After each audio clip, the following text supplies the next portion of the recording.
Galera, e o escândalo do Banco Master com a prisão de Daniel Worcaro e tudo que está envolvido em relação a isso do ponto de vista político, financeiro e administrativo, no caso da administração pública. Vocês conseguiram, nesse momento, já fazer toda a inter-relação entre todos esses assuntos? Bom, se não, esse é o objetivo do nosso vídeo. Eu quero falar de vocês ou usar o exemplo do Banco Master para um tema que é extremamente importante na administração pública, que se chama governança. Na verdade, o que fundos previdenciários fizeram, como o Rio Previdência, que é o Fundo Previdenciário dos Servidores Públicos do Rio de Janeiro, mostram para nós que existia uma falta de governança gigantesca nesses fundos. E eu vou explicar para vocês o que é governança e como que com a governança você evita esse tipo de problema. Preparado? Então vamos lá. Primeiro roda a vinheta aí, antes da gente começar o vídeo.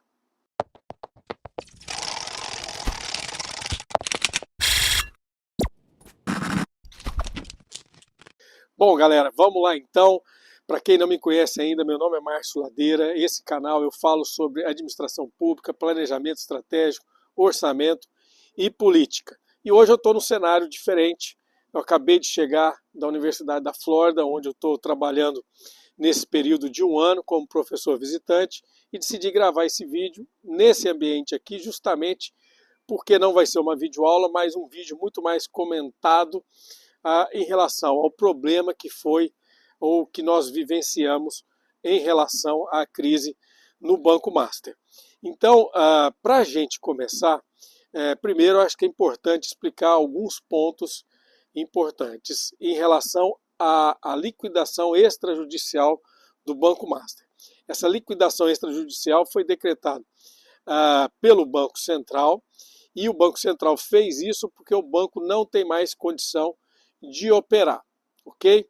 Então o banco não tem mais condição de operar, e aqueles investidores que tinham recursos no Banco Master, como recursos em CDB e alguns fundos que são protegidos pelo Fundo Garantidor de Crédito, o FGC, até o valor de R$250 mil, essas pessoas vão receber o recurso de volta. E isso é um ponto extremamente importante para a gente entender essa crise do Banco Master. E para vocês terem uma ideia, o montante ou o valor dessa crise, hoje, todo o fundo, ou todo o montante do FGC está por volta de 140 a 150 bilhões de reais, e só o Banco Master, essa liquidação ou a quebra do Banco Master, vai representar para a gente um valor de próximo de 41 bilhões de reais, ou seja, quase um terço do FGC. É o maior aporte que o FGC vai ter que fazer. Bom, mas isso é um tema mais para economistas, para o pessoal que trabalha na área financeira, e o objetivo do nosso canal aqui é falar sobre administração pública, planejamento estratégico e orçamento. Então, gente, por que eu decidi trazer esse tema? Porque foi colocado na mídia, na verdade já havia sido falado isso há bom tempo na mídia, mas agora, com a crise do Banco Master e a prisão do seu controlador Daniel Worcaro, voltou-se a comentar muito sobre os aportes que o Fundo de Previdência do Rio de Janeiro, do servidor do Rio de Janeiro, fizeram em relação ao Banco Master. Falam-se em valores de até 2,6 bilhões de reais que foram colocados no Banco Master. Mas depois já surgiu casos como o governo do Amapá e outros municípios também colocando dinheiro nos fundos do Banco Master. E aí vem um ponto importante para falar com vocês. Vocês lembram que eu falei do FGC, o Fundo Garantidor de Crédito? Isso são para recursos colocados em CDB, CDI e alguns outros fundos. Mas os fundos que o Rio Previdência e esses outros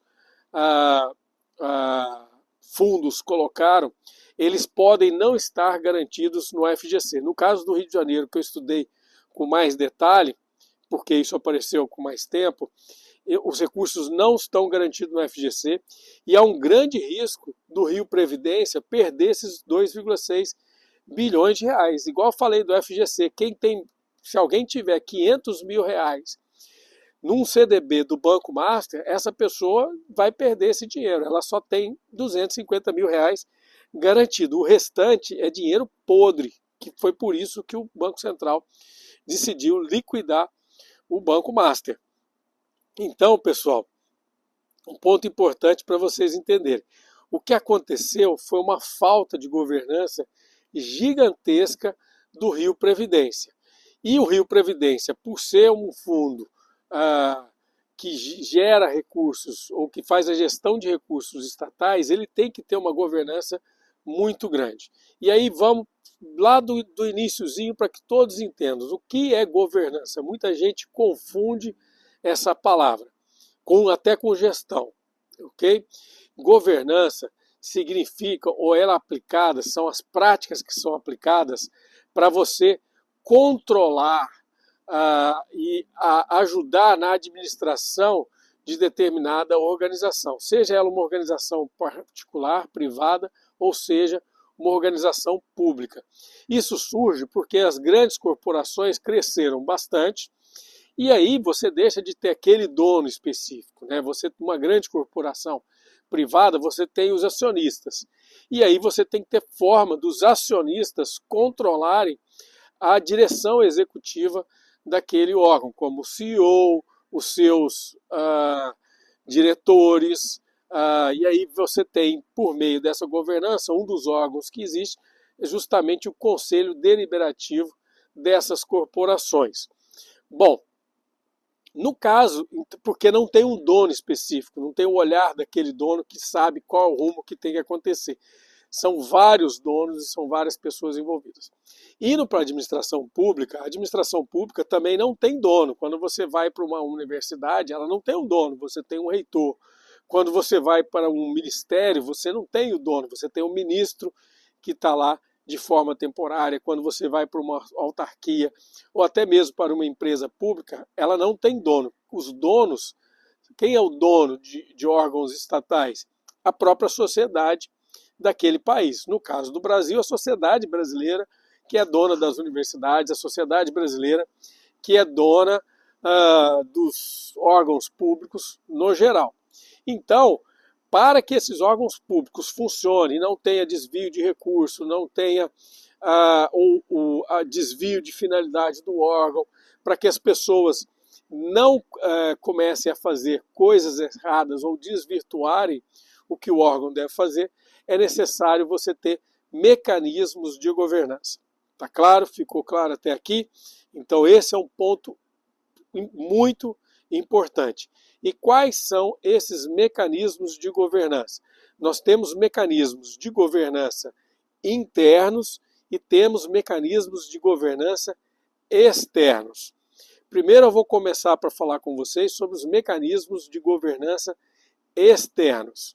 No caso, por exemplo, do governo federal ou dos governos estaduais, um dos mecanismos de governança externo é o próprio poder legislativo.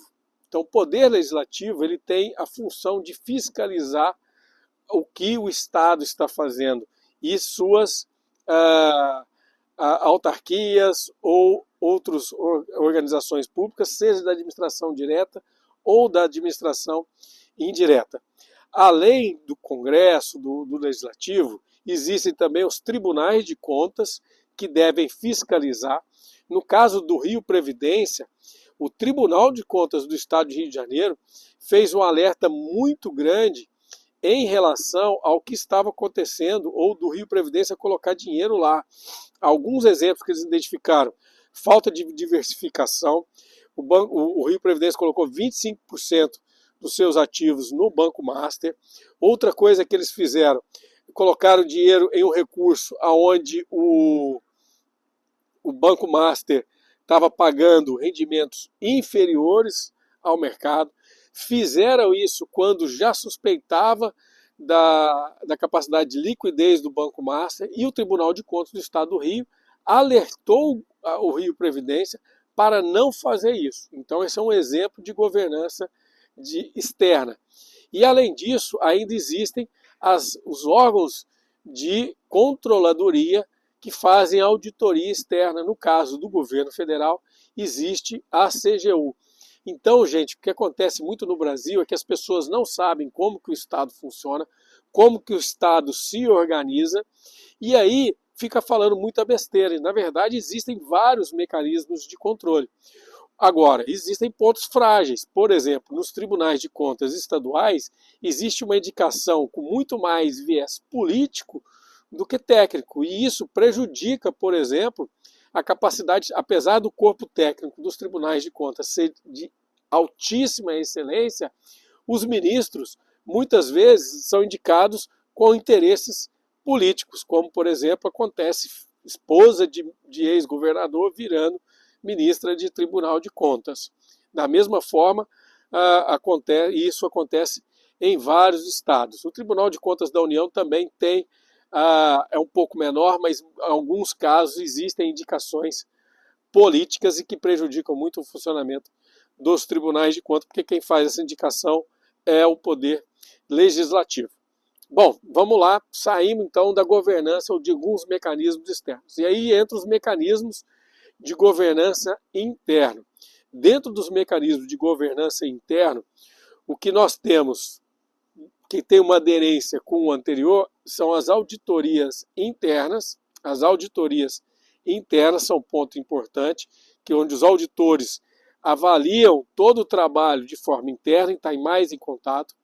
Além disso, do ponto de vista superior, nós temos os conselhos superiores. Então, por exemplo, nas universidades nós temos os conselhos universitários, nas estatais nós temos os conselhos deliberativos das estatais, e assim por diante. Nas autarquias existem os conselhos, e aí normalmente são conselhos superiores, podem ter conselho de curador, pode ter conselho fiscal, são vários conselhos que não deixam a tomada de decisão somente na mão de poucas pessoas.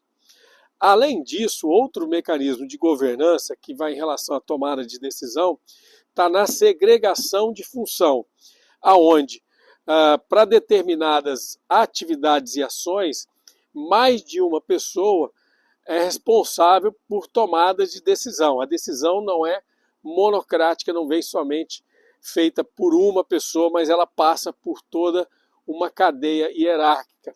E, além disso, um mecanismo de governança indireto que existem no Brasil é a própria estabilidade dos servidores públicos. E por falar nisso, já que nós estamos falando de estabilidade de servidor público, se você está chegando agora no nosso canal, não conhecia ainda, e quiser ver alguns vídeos meus falando sobre a estabilidade dos servidores públicos, e tem aqui, eu estou colocando um card aqui, onde vocês têm acesso a esse vídeo, falando sobre estabilidade do servidor público, por que ela é importante e por que a reforma da administrativa não pode acontecer. Bom, gente, e aí existem vários mecanismos de governança, mas eu queria ainda exemplificar para vocês um mecanismo de governança muito importante que se chama planejamento estratégico. Porque quando você faz o planejamento do que a organização tem que seguir, monta uma cadeia de valor bem feita, isso faz com que toda aquela organização e as pessoas que trabalham naquela organização tenham um rumo. Esse planejamento tem que ser aprovado pelo Conselho Superior. Então, o planejamento é uma das ferramentas de governança que existem. E dentro do planejamento estratégico, uma ferramenta que é fundamental para existir é o que a gente chama de gestão de riscos. Então, se no caso do Rio Previdência, eles tivessem, primeiro, os conselhos tivessem funcionado, a auditoria externa do Tribunal de Contas tivesse sido levada em consideração e ainda tivesse uma gestão de riscos na qual tivesse uma previsão que você teria um evento de risco muito grande de aportar dinheiro em apenas um banco, e aí você teria que, isso poderia ser um risco considerado um risco muito grande, e aí você teria que ter medidas preventivas. Quais medidas preventivas?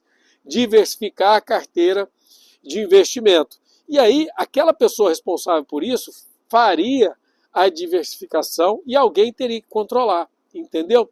Então, somente com a gestão de riscos poderia ser suficiente você evitar essa situação. Gente, então existem outros mecanismos de governança, mas eu não vou entrar em detalhes aqui, porque o vídeo, nós estamos com o vídeo com 15 minutos, a minha luz já está acabando e espero que vocês tenham gostado. E se você quer entender mais sobre planejamento estratégico, governança, gestão de riscos, cadeia de valor, aí eu te falo uma coisa. Cara, você pode aprender tudo sobre isso nos nossos cursos aqui do ML Planejamento. Tá aqui, ó, eu vou colocar um vídeo para vocês onde você vai ser direcionado sobre um vídeo que explica um pouco do curso e lá você consegue depois também entender. Eu vou colocar na descrição do vídeo onde você vai numa página onde eu explico todo o detalhe do curso. Gostaram desse vídeo? Se sim, não deixa de clicar no sininho e se você ainda não nos segue no nosso canal, não deixa de seguir a gente, se inscreve aqui no caso do YouTube, não é seguir, mas se inscreve aqui no canal e ative o sininho e a gente se vê nos próximos vídeos. Grande abraço!